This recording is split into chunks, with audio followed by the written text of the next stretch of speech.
हम एक बड़ा सुंदर घर देखते हैं और डैनी से मिलते हैं जो अपने फर्श पर लकड़ी का पैनल लगा रही है।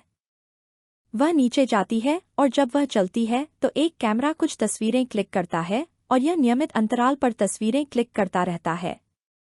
वह ऊपर जाती है और अपने फ़ोन पर एक संदेश प्राप्त करती है और फिर हम इवान से मिलते हैं जो एक साइकियाट्रिस्ट अस्पताल में काम करता है। यहाँ हम कई अलग अलग रोगियों को देखते हैं और डॉक्टर टेड से मिलते हैं जो यहाँ काम करते हैं और डैनी के पति हैं। डैनी कहती है कि उसे आखिरकार ऊपर मोबाइल सिग्नल मिल गया है और पूछती है कि क्या वह अपनी बहन डार्सी को रात के खाने के लिए आमंत्रित कर सकती है। डैनी कहती है कि वह डार्सी के स्वास्थ्य के बारे में चिंतित है और टेड कहता है कि वह उसे रात के खाने के लिए और उसके स्वास्थ्य के बारे में भी पूछेगा। डैनी कॉल करती है और डार्सी के लिए एक संदेश छोड़ती है कि उसके नए घर में आखिरकार नेटवर्क आ गया है। रात में उसने एक टेंट में रात बिताने का फैसला किया है और अपनी जैकेट लेने के लिए बाहर जाती है। डैनी को लगता है कि कोई यहाँ है और वह जांच करने के लिए अपनी टॉर्च का उपयोग करती है लेकिन कोई नहीं देखती है और अंदर चली जाती है। वह दरवाज़ा बंद कर देती है लेकिन बाहर कुछ शोर सुनाई देता है, इसलिए वह फिर से दरवाज़ा जांचती है और एक छोटी सी खिड़की खोलती है। वह ओलिन नाम के एक आदमी से मिलती है जो बताता है वह मुसीबत में है और उसने देखा कि कोई घर में घुसा है। वह कहता है कि जब वह कार के पास गई तो कोई चुपचाप दरवाजे में घुसा और उसे अंदर आने के लिए कहा। डैनी उस पर विश्वास नहीं करती और देखती है कि ओलिन की एक आंख नकली है और कहती है कि उसका पति जल्द ही वापस आ जाएगा। ओलिन कहता है कि टेड अस्पताल में रात की शिफ्ट में काम करता है और डैनी को पता चलता है कि ओलिन टेड का पूर्व मरीज है।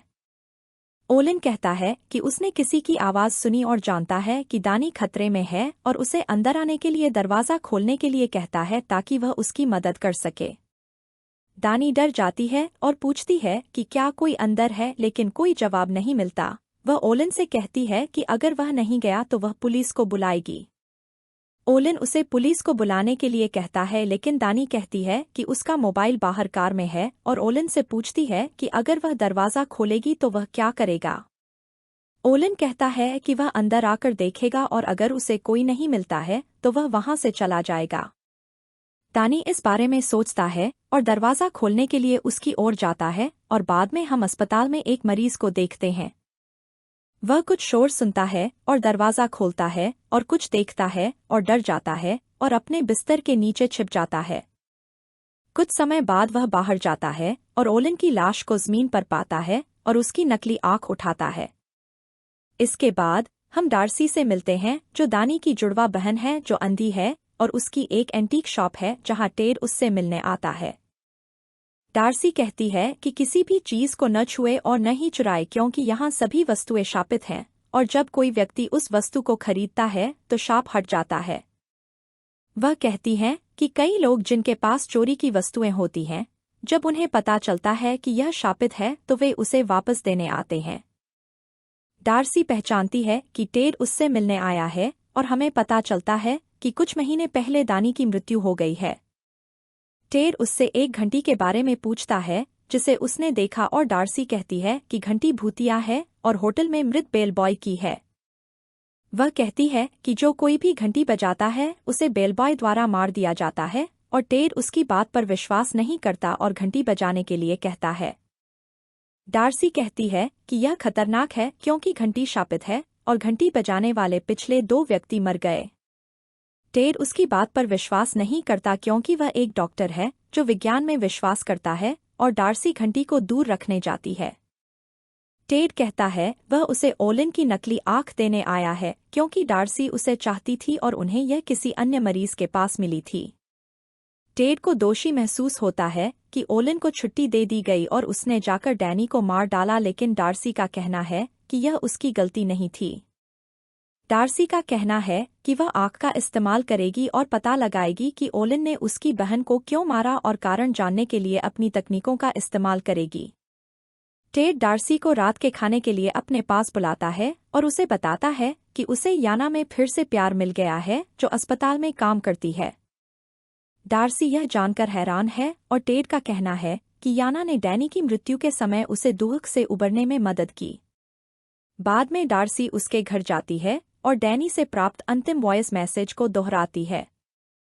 डार्सी ने डैनी से उसके घर में एक कैमरा लगाने के लिए कहा था ताकि कुछ भी असामान्य कैद करने के लिए नियमित अंतराल पर तस्वीरें क्लिक की जा सकें।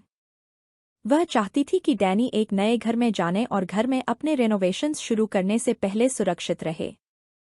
डार्सी नैपकिन खोलती है और आँख को महसूस करने के लिए अपने हाथ का उपयोग करती है और उसे ओलिन और डैनी से कुछ दृश्य मिलते हैं। वह हत्या के दिन एक नकाबपोश आदमी को भी देखती है और अपनी दुकान पर वापस जाती है और एक लकड़ी का बक्सा खोलती है।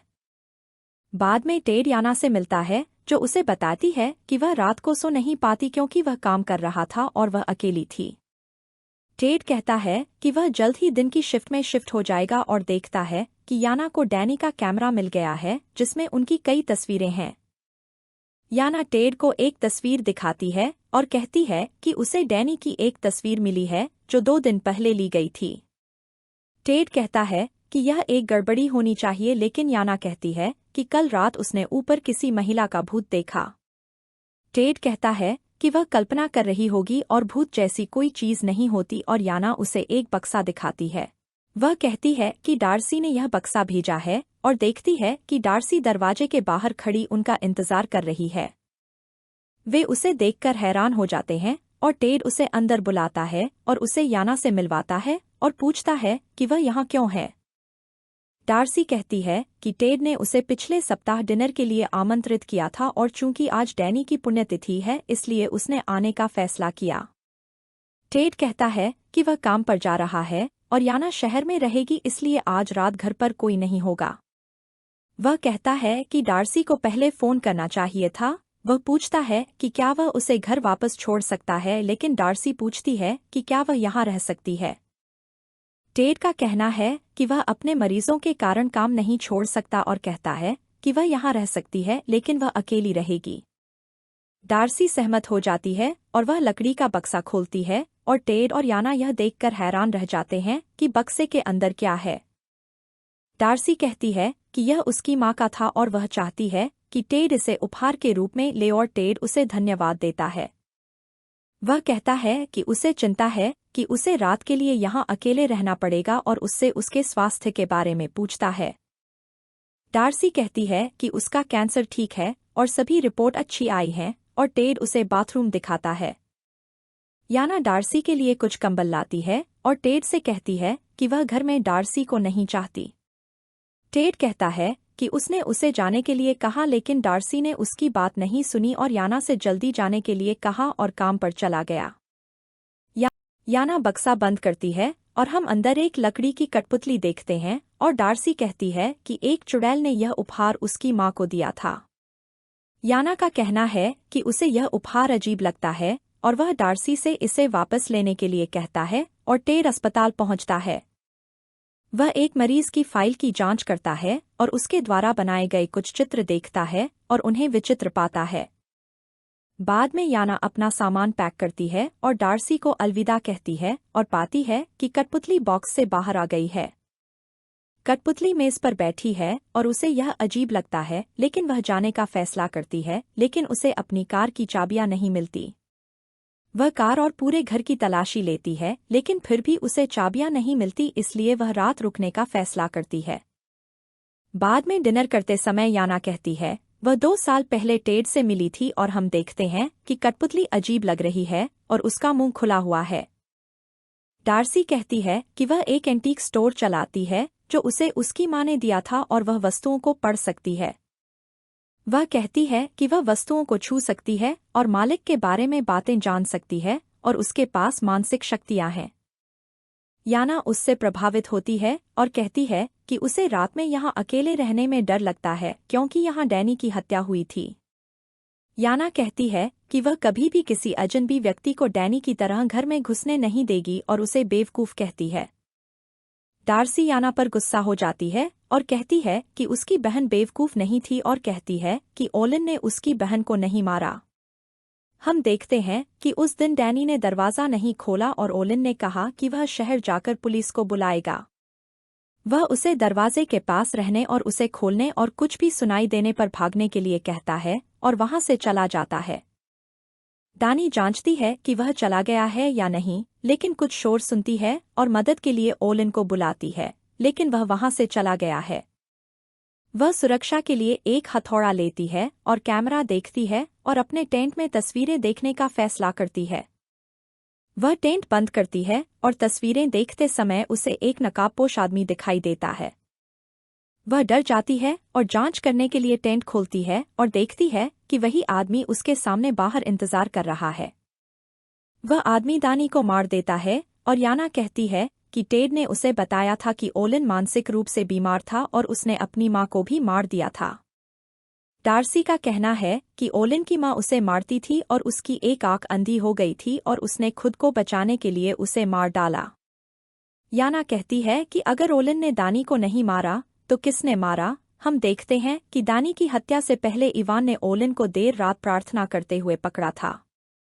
वह ओलिन को सोने के लिए कहता है और ओलिन कहता है कि उसका इलाज खत्म होने के बाद उसे अगले हफ्ते रिहा किया जा रहा है। इवान कहता है वह जानता है कि ओलिन ने उसकी मां को मार डाला है और कहता है कि उसे रिहा नहीं किया जाना चाहिए और उसे सोने के लिए चेतावनी देता है। याना पूछती है कि डार्सी को कैसे पता है कि ओलिन ने डैनी को नहीं मारा और डार्सी उसे ओलिन की नकली आंख दिखाती है जो उसे टेड से मिली थी।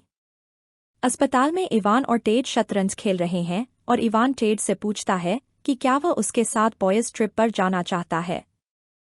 टेड कहता है कि वह वीकेंड पर अपनी नींद पूरी करना चाहता है और याना के साथ समय बिताना चाहता है और इवान उससे डार्सी के बारे में पूछता है। टेड यह जानकर हैरान है कि इवान डार्सी के बारे में जानता है और इवान कहता है कि कुछ दिन पहले वह एक प्राचीन वस्तुओं की दुकान में गया था और उसमें डैनी की जुड़वां बहन को देखा था। वह कहता है कि वह उसे देखकर चौंक गया और उसे एहसास हुआ कि डार्सी उसकी जुड़वां बहन थी और अंधी थी और टेड को याना का फोन आता है। वह कहती है कि उसने अपनी चाबियां खो दी हैं और असहज महसूस कर रही है क्योंकि डार्सी डैनी की मौत के बारे में बात कर रहा है। याना कहती है कि डार्सी जानती है कि डैनी को किसने मारा और कहती है कि टेड के लिए काम करने वाले इवान ने उसे मार दिया है और टेड यह सुनकर चौंक जाता है। वह याना से कहता है कि डार्सी की तबीयत ठीक नहीं है और वह आकर उससे बात करेगा और याना को लगता है डार्सी ने उसकी चाबियां ले लीं। टेड ने उसे सोने के लिए और अपना कमरा बंद करने के लिए कहा और टेड ने कहा कि वह जल्दी आने की कोशिश करेगा और याना देखती है कि डार्सी सो गई है। वह देखती है कि कठपुतली उसकी ओर देख रही है और डर जाती है और अपना फोन गिरा देती है और उसे लेने के लिए नीचे जाती है। वह कठपुतली को छूती है कि क्या यह असली है और अपनी उंगली भी उसके मुंह में डालती है और सिर पर कुछ छेद देखती है। वह एक कैंची का उपयोग करती है और कुछ बाल खींचता है, बच्चों के रूप में डैनी और डार्सी की एक तस्वीर, और जब वे बड़े हो जाते हैं तो एक और तस्वीर पाती है। वह सिर में एक दांत और खून की एक बोतल भी पाती है और अजीब महसूस करती है और डार्सी उस पर चिल्लाती है और उसे सब कुछ वापस रखने के लिए कहती है। याना सब कुछ वापस रखती है और अपने कमरे में वापस जाती है और डार्सी कठपुतली के समान स्थिति में मेज पर बैठ जाती है। रात में याना नीचे के बाथरूम का उपयोग करती है और देखती है कि जब वह अंदर होती है तो किसी ने लाइट बंद कर दी है और डर जाती है। वह जांच करने के लिए दरवाज़ा खोलती है और डार्सी को टेबल पर सोते हुए देखती है और अपने कमरे में वापस जाती है और कैमरे पर वीडियो देखती है। वह डैनी और टेड के पुराने वीडियो देखती है और वीडियो देखते समय उसमें डैनी का भूत देखती है और डर जाती है। कैमरा नीचे गिर जाता है और कमरे में एक तस्वीर क्लिक करता है जहां याना देखती है कि डैनी का भूत उसके पास खड़ा है। याना डर जाती है और वहां से नीचे भागती है और किसी को नीचे आते हुए सुनती है और डार्सी को जगाने की कोशिश करती है। वह लकड़ी के बक्से को बंद होते हुए सुनती है और उसके पास जाती है और उसे खोलती है और अंदर उसकी चाबियां मिलती है और बाहर जाती है। वह घर की लाइट बंद होते हुए देखती है और डैनी के भूत को आते हुए देखती है और अपनी कार में वहां से भाग जाती है और डार्सी अभी भी सो रही होती है। बाद में टेड घर में आता है और नीचे कठपुतली को देखता है और याना को खोजने के लिए ऊपर जाता है, लेकिन वह कमरे में नहीं होती है। वह पाता है कि डार्सी जमीन पर है और याना के बारे में पूछता है। डार्सी कहती है कि डैनी के भूत ने उसे डरा दिया और टेड उससे इवान के बारे में पूछता है। टेड कहता है कि इवान उसके साथ अस्पताल में काम करता है और उसने याना को क्यों बताया कि इवान ने डैनी को मार दिया और जब उन्हें पता है कि ओलिन ने उसे मार दिया है। डार्सी का कहना है कि ओलिन डैनी को बचाने के लिए आया था और उसने डैनी के मरने के बाद अस्पताल में ओलिन को मार दिया, यह सोचकर कि उसने उसे मार दिया है।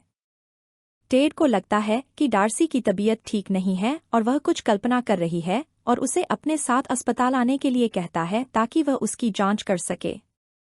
डार्सी मना कर देती है और कहती है कि वह पागल नहीं है और जानती है कि इवान ने उसकी बहन को मार दिया है और टेड से इवान को उसके पास भेजने के लिए कहती है ताकि वह उसे मार सके।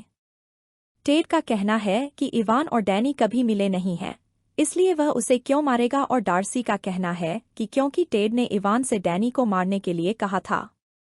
यह सुनकर टेड हैरान हो जाता है और डार्सी कहता है कि उसे डैनी को बताना चाहिए था कि वह अब उससे प्यार नहीं करता और उसे मारने के बजाय उसे छोड़ देना चाहिए था। हम देखते हैं कि टेड ने इवान से कहा कि डैनी रात में घर पर अकेली होगी, इसलिए वह उसे आसानी से मार सकता है और वह उसे तलाक नहीं दे सकता। अगर उसे याना के साथ उसके संबंध के बारे में पता चलता है तो डैनी को घर और उसके सारे पैसे मिल जाएंगे और टेड बैंकरप्ट हो जाएगा। ओलिन ने एयर वेंट के माध्यम से उनकी बातचीत सुनी और टेड ने इवान से उसे जल्दी से टेंट में मारने के लिए कहा और बिना किसी परेशानी के। डार्सी कहती है कि उसने टेड को मारने की योजना बनाई थी लेकिन अब वह उसका पर्दाफाश करना चाहती है ताकि वह सब कुछ खो दे और टेड इस बात से इनकार करता है। वह कहता है कि डार्सी बातें बना रही है और कहता है कि वह पुलिस जासूस को बुलाएगा जिसने डैनी के मामले को संभाला था और डार्सी सहमत है। टेड कहता है कि उसके पास अस्पताल में अधिकारी का नंबर है और वह वापस जाकर डार्सी को कॉल करेगा और उससे बात करवाएगा ताकि वह समझ सके। वह कहता है कि वह अपना फ़ोन फर्श पर छोड़ रहा है और जब फ़ोन बजे तो उसे उठा ले और वहां से चला जाता है। अस्पताल पहुंचने के बाद टेड डार्सी को कॉल करता है और फ़ोन बजने लगता है और डार्सी उठ जाती है और हम फर्श में एक छेद देखते हैं। डार्सी जब टेड से बात कर रही था तब उसने फर्श से लकड़ी का पैनल हटा दिया था और हमें पता चला कि उसने वास्तव में डैनी को मार दिया था। वह फिर से अपना फ़ोन कॉल करता है और डार्सी उसे उठाने जाती है और गिर जाती है और टेड इवान से मिलता है और बताता है कि उन्हें समस्या है। कुछ समय बाद इवान घर आता है और कठपुतली को देखता है और डार्सी को फर्श पर पड़ा हुआ पाता है, उसका पैर टूटा हुआ है और उसके सिर से खून बह रहा है। वह टेड को कॉल करता है और बताता है कि उसकी योजना काम कर गई और डार्सी बुरी तरह घायल हो गई है और जल्द ही मर जाएगी और टेड राहत महसूस करता है। डार्सी इवान की ओर देखती है और कहती है कि हम जुड़े हुए हैं और हाथ का इशारा करती है और इवान देखता है कि कठपुतली उसकी ओर देख रही है। वह वहां से जाने का फैसला करता है और देखता है कि कमरे में कैमरा चमक रहा है और नीचे कुछ शोर सुनाई देता है। वह देखता है कि कठपुतली मेज पर नहीं है बल्कि सीढ़ियों के पास खड़ी है और इवान की ओर चलना शुरू कर देती है। वह डर जाता है और ऊपर की ओर भागता है और देखता है कि कठपुतली उसका पीछा कर रही है और हम डार्सी को हाथ के इशारे करते हुए देखते हैं। वह खुद को बचाने के लिए पहली मंजिल से कूद जाता है लेकिन उसका पैर घायल हो जाता है और कठपुतली नीचे आती है और इवान को उठा लेती है। डार्सी देखती है कि डैनी छेद के ऊपर खड़ी है और शांति से मर जाती है और बाद में हम देखते हैं कि इवान अस्पताल में जीवित है। इवान यहाँ एक मरीज है और टेड ने उसे यहाँ भर्ती कराया है क्योंकि इवान को लगता है कि घर में एक कठपुतली ने उस पर हमला किया है। टेड का कहना है कि कठपुतली जीवित नहीं है क्योंकि वह घर वापस गया और उसे जला दिया और इवान कहता है कि वह अपने अपराधों को कबूल करना चाहता है। इवान कहता है कि वह पुलिस को बताएगा कि उसने खुद डैनी को मार डाला और टेड का कहना है कि उसे अस्पताल में काम करने के लिए एक पूर्व मानसिक रोगी को काम पर नहीं रखना चाहिए था। वह कहता है कि अगर वह कबूल करता है तो पुलिस टेड से भी पूछताछ करेगी और डैनी के बारे में पता लगा लेगी और उसका लाइसेंस रद्द हो जाएगा।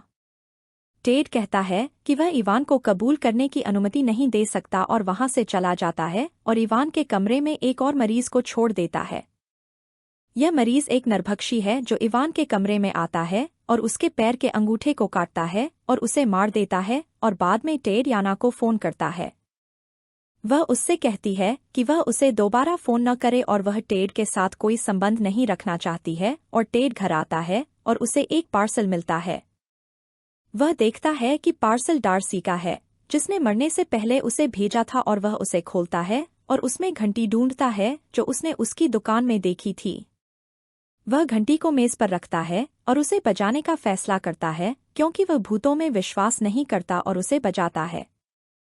वह देखता है कि कुछ नहीं हुआ है और मुस्कुराता है और आराम करता है, लेकिन अचानक हम उसके पीछे बेलबॉय का भूत देखते हैं।